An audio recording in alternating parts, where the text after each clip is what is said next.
this video we're going to look at installing and configuring the MJog desktop GP software.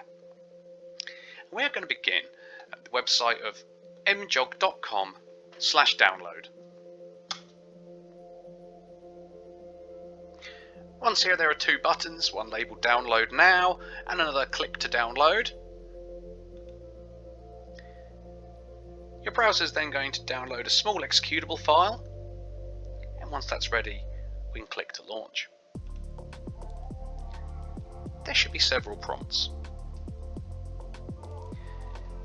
The software is going to look for your MJog software automatically.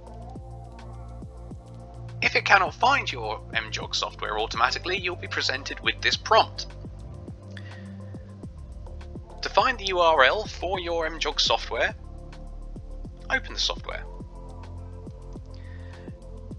At the top of the page, in the address bar, we can copy this by Ctrl+C or right-click and copy.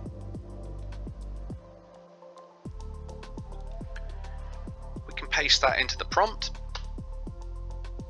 Click OK.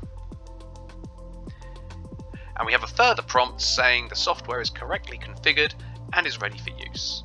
Once any updates are complete, go back to your clinical system and we'll find a new toolbar. This can be moved around,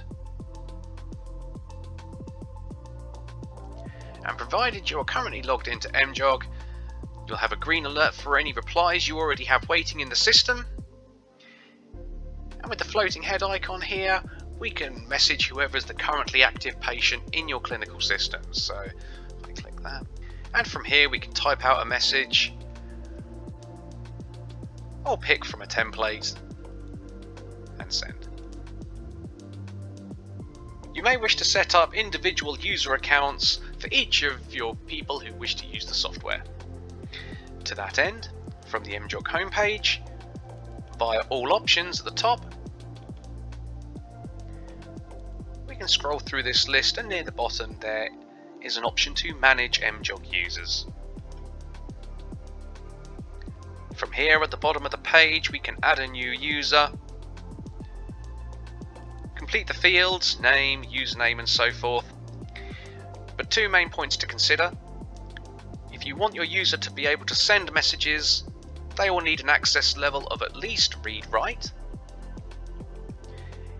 And to be sure that the system doesn't log them out in the middle of the day, change the bottom option, user auto logout time.